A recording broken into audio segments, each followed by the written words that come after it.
Welcome to Discovering You, where personality meets possibility. I'm your host, Victoria Theriault.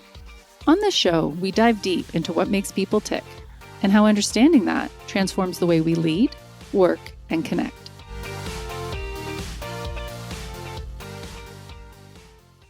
Hi, listeners. Hi, Heather. Hi there. Can you believe we are in December already? Ugh, can't believe it. How are you? And more accurately, what color is your mood today? Well, hold on to your hat. My color is green. I am feeling understood. It's described as feeling that someone gets you. That's an interesting one. How are you feeling? Okay, well, I think we tend to do this. I am also green. And just to remind listeners, green it's pleasant, but it's low energy, which makes sense because I'm just getting over being under the weather. While I, of course, feel pleasant, as I always do for this, I don't think my energy is quite there, but we're both in the green. Hey, maybe it's because it's the holiday episode. I thought that too. As we close out the year, I like to look back and reflect on what we discussed and learned. Today, we're going to do a top 5 of 2025. But first, 'tis the season for disc as holiday drinks. High D is Irish coffee, strong and energizing. High I is eggnog, sweet and festive. High S is mulled cider, warm and comforting. And high C is hot chocolate, tried and true, a classic. Stay warm and cozy this season. Cheers. Cheers. Heather, do you have a favorite episode or a moment or a takeaway from 2025? My favorite moments aren't necessarily the big episodes, which are great, but it's always the conversations that we have, both on and off the mic. I've learned so much from your perspective. This year, you've talked to me through multiple situations and offered clarity on scenarios, and I really value that. Aw. That part of it is always amazing. From a show standpoint, I still go back to the first episode of the year, that whole pure kismet of us both landing on Vanessa Van Edwards. Yeah. It still cracks me up when we were sitting at lunch. I sent you the episode. And I was going to say, oh, I guess what? I saw this person speaking and I think this would be really good. Yeah, that was so weird. And we were going in circles, but basically talking about the exact Talking same about the same topic. thing. Yeah. And as per usual, I didn't have the words for it, but it made sense. Anyways, that part killed me. But also the episode too, when we talked about ambition and hustle and you basically calling me a workaholic. Oops. You weren't wrong. It made me think a lot about balance, which is something that I worked on this year with my Summer of Heather. You sure did. The whole year is great, but those are my moments that stood out. Awesome. Well, I think we're on the same page because I chose 5 clips. And so the first one that I chose is from that charisma episode that we were talking about with Vanessa Van Edwards, and specifically her work on nonverbal cues and how we're often perceived incorrectly by others. You know, I talk about this on here all the time, which led us to a discussion on RBF. If you know, you know. And if you don't, you're about to. I think that people who know me really well would say I'm much higher on the warmth because they know me, right? So they know I'm thinking of them, I'm worrying about them, I'm wanting to take care of them. But I think I present, and I'm doing air quotes here, to the Gen Pop, as we say, as more controlled and aloof, because unfortunately I have heard that feedback in my life, more so when I was younger. But I think that ties into the whole introversion topic. Often we're seen as unfriendly or unapproachable. And again, here's all our past podcast episodes merging here. But do you find it also tricky, Heather, on this part? It's like, what do others think? Same when I was younger, it would have been a lot easier. People would have thought I'm a snob, I'm aloof, whatever that was. Mhm. And I think I work on actually trying to appear warmer than I am. I literally had an experience this morning where I'm like, okay, I have to go in. There's going to be a lot of people. I'm feeling not great about it, but I'm going to get excited about it so that I can have that warm interaction. where Yeah. normally left to my own defenses, I was like walked in, grabbed what I needed and left. Right. And I wouldn't have any interaction. So I think that I'm more aware of that. Maybe now as I'm getting older or maturing or whatever it is, I feel like people actually think I'm warmer than I am because I've learned in the past that I don't come across that way.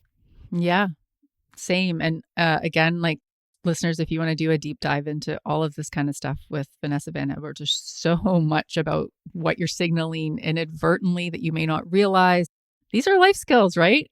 I think when I was younger, I'd be like, I'm not changing my personality. That's, that, and it's not changing your personality, right? It's not changing your personality. That's what I always want to say. It's literally just making sure that cues, things, again, this is so in my wheelhouse of what I talk about with DISC. Let's make sure that we are not right out of the gates misunderstanding each other. I had a call the other day and it was a Zoom like this, and I just get into it and I don't do Zooms very often. The person was like, "What's that face all about?" And I was like, "Sorry?"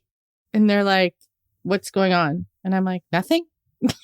Because I had no idea how I was presenting, but I must have just zoned out. And anyways, it wasn't great. Well, so on that episode of the podcast you sent me, Vanessa talks about, so RBF, well, he called it resting bitch face. She said resting bored face, I think is how she said it. This is the part that's hard, literally depending on your face and the structure of your face. Like some of us are neutral expression, our mouths downturned. So I have that. That is one of those things where people are like, "Are you okay? Are you mad? Are you sad?" And it's like, no, I'm just, but again, I've talked about this story a lot in sessions and talks I've done about, this is before the Zoom world, but filming a promotional video for the company where I was working, and we had a meeting. And so we saw the footage, and I remember what was happening when the footage was being taken. Someone was talking and I was concentrating on, really focused on what they were saying. And I saw my face and I was like, oh, now I get it. Now I get why people say that. And it's unfortunate because it's certainly not how I was feeling. But the point is, the responsibility is on me to make sure that that's not being misunderstood. Okay, so we recorded that almost a year ago. Have you incorporated this awareness into your Zoom or other meetings, Heather? I absolutely have. I am much more aware now of all of my cues and senses, not just the way I'm talking, but how I look. So no more resting bored face from you. No. All right. Okay, next up is from part 2 of the Myers-Briggs episode. We were chatting about how we answered certain questions, and this turned into how I view Heather's level of empathy versus how she sees it. I'm wondering if it resonated with you because, again, you may have noticed, listeners, that in that group of 4s that I showcased, that of course I included mine and included Heather's, there was a couple lines in there for me, Heather, for yours, where I was like, I wonder if this is resonating with Heather. Sometimes I feel like you're hard on yourself and you will say, I'm not empathetic enough. And then I think the part that comes about, your rigorous self-control and like just that thing about, well, whatever it takes, the boomer, I'm just going to do it. Of course, I know that you don't think it's easy, but the way that you say that is just, there's so much confidence and just like, well, that's just what's happening. Whereas I think other people would be kind of thinking, I can't do that. How could I possibly do that? What that maybe does is it creates a barrier for you to understand people who maybe aren't equipped with that ability that you have. Like that's a superpower that you can just be like, this is it. I'm doing it. I'm focused. I'm reliable. I'm dependable. This is what it takes. This is what I'm going to do. Other people might know in their head that that should be done, but just don't feel capable or able to do it. And because it's hard for them, maybe then that again creates some kind of block where you're like, I don't understand that. I don't understand why they can't. I like when it pointed out the fact that it might make you come across as if you're rigid or unempathetic, but really what that's stemming from is this unwavering commitment that you have to reliability and structure and getting it done. When you say it like that, it makes sense to me, right? Where I don't necessarily feel like I am responsible and dependable and reliable to myself. But if it's a commitment I've made to others, whether human or animal, and it weighs on me if I have to waver, that's the part that weighs on me. Do you have any new insights on this, Heather? I don't think I have new insights per se. I still think the reason I do things is different than the reason you do things, but I'm aware of that. That's totally fair. The third moment I chose in this recap comes from my interview with Dr. Zorana Pringle in the episode titled, Is Creativity a Choice? And we delve into the role of psychological safety in the workplace and its relationship to creative success. It's important to me because I've witnessed it a lot of my work as a team facilitator, and it's called psychological safety. Can you talk to us a little bit about that and why it's so important for creative success? What psychological safety means is having trust that sharing ideas is invited, valued, and accepted. And you are not going to be retaliated against for doing so, even if ideas are critical. And it doesn't mean that you are being nice or that you're agreeing with everything. I actually always think of if you could teleport into a meeting, into a group that truly has experience of psychological safety, it might sound really raucous Yeah, because people are free to share ideas and jump in and not just agree with each other. So it might seem even confrontational because they can disagree, they can raise something critical, sure. they are not afraid. That's huge. And I agree with you. I do see that in my job. And one of the ingredients that I find in there is usually like that the team leader is willing to also is to share and be vulnerable and to put things out there. And once they see, okay, like this person is doing it, it's okay for me to do it. And I mean, you talk about how this spans things from being really minor in work, like, okay, like maybe somebody designed a poor interface, but to really serious problems. And then you talked about, those terrible Boeing plane crashes. And, you talked about how afterwards, and I didn't know this part of it, but afterwards they were really, the FAA was doing studies into like what maybe went wrong. And one of the things that came out was this widespread culture of a fear of retaliation if workers were to raise safety concerns. So, wow, cannot underestimate the importance of that psychological safety, right? Exactly. It is crucial to be able to share ideas and to share critical feedback. Critical feedback is important, not just as critical feedback in terms of safety, which is really important, but also in order to improve a product. Imagine that you are not doing something that is dramatic as plane safety, but something that it's not obvious that safety is important. Improving ideas, developing them to their maximum potential involves being critical about them. Absolutely. I like how she was pointing out about having to look at things critically in order to improve, and the idea of debating, of course, debating respectfully when we undergo that we will bring our different vantage points and experience. And of course, when this is encouraged in a workplace, the end result is always going to be better, whether it's a product or a project or a service. And I can relate a little bit, Heather, because I know that your perspective has definitely impacted how I do things at work. Well, and I have to agree. When I even think about it, I don't always have the same perspective and often don't have the same perspective as you, Yep. but it has impacted how I do things at work too. I think that's amazing. And what I would say about it with you is that what you're good at with me is I don't want to say push me out of my comfort zone because I don't think you push, but I think you like gently nudge, which shows that and guess what? That's the right approach because people who know me and you certainly know from listening to me on this show, like if you're going to push me aggressively or tell me what to do, that's not going to work. But you have definitely figured out a way to do things that get me out of my comfort zone. And you know what? I think together, that's us sort of balancing each other out. And I think it works. Well, and when I say you have a different perspective, I don't think it's necessarily that we don't agree on something. Oh, It's that yeah. I don't see it from that perspective. Yeah. And then when you mention it, I'm like, oh, that makes sense. But I'm so either high D or high C. I don't have that S perspective. Yes. It kind of needs to be brought to my attention. That was a good clarification. I like that. It wasn't that you don't agree with it. It's just like, oh, I'm just not aware of it. I'm not aware. Yeah. Yeah. The fourth clip that I chose is from the low disc, high impact episode. Although this clip has nothing to do with that. Who knew that we could get into such a deep conversation about emojis and that Heather has such strong feelings about them? Okay, I just honestly discovered the meaning of emoji, which I have never used, but several people, including you, Heather, sent it to me over the last few days because I was under the weather. It's the red heart, which looked like a ribbon on it, but apparently it's supposed to signify a bandage. So am I out of it? Is this a new emoji or did I just miss the boat on this one? I mean, I don't know if it's a new emoji. I am not in the loop on emojis and I knew about it. Oh, So wow. maybe it is an Android Apple thing. I don't know. We'll go with that because literally like 3 different people sent this to me and I'm like, what is this emoji? Anyway, Interesting. let's have a listen. I find this amusing because of all of these.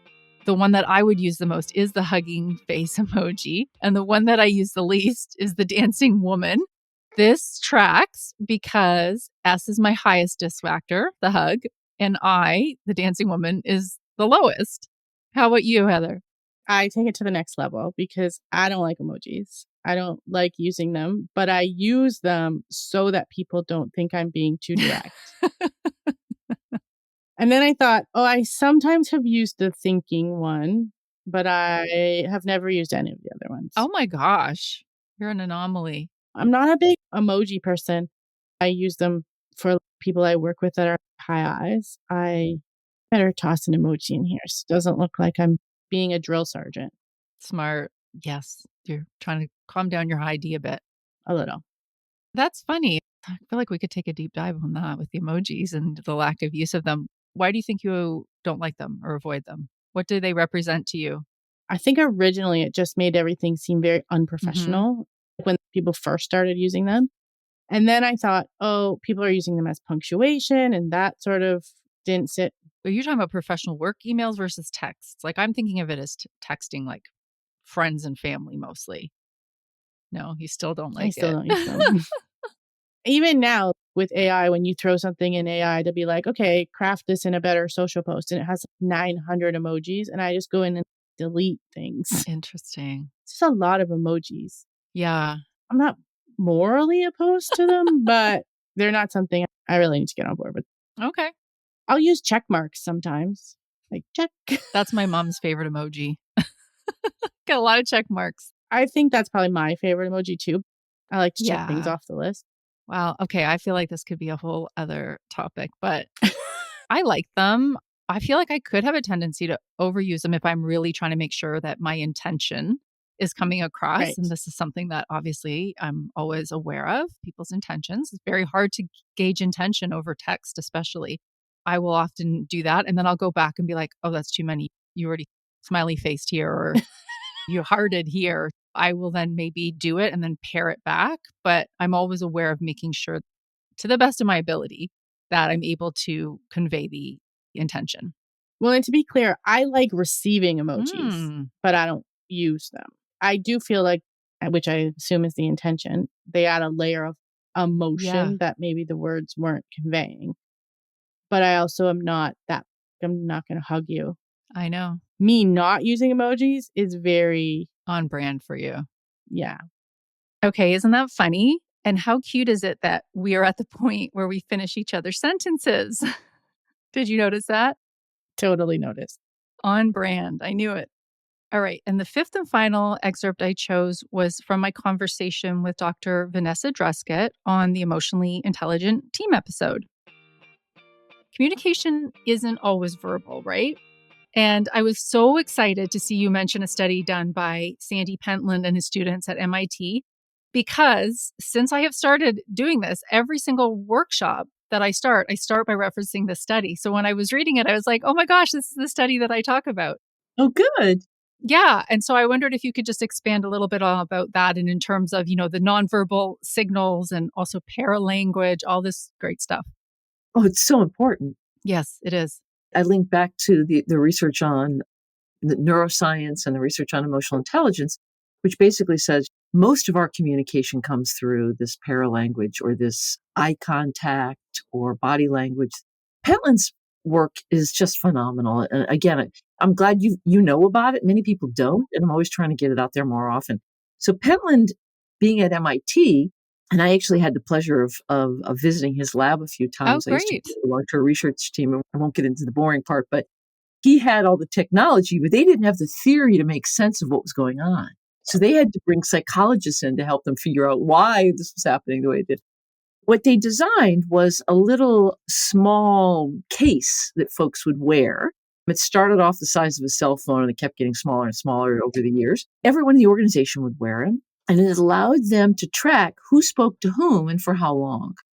They didn't track actually what was said, but they did track the tenor of the conversation, whether people were laughing and, that kind of thing. What they basically found is that teams that communicated more often were higher performing.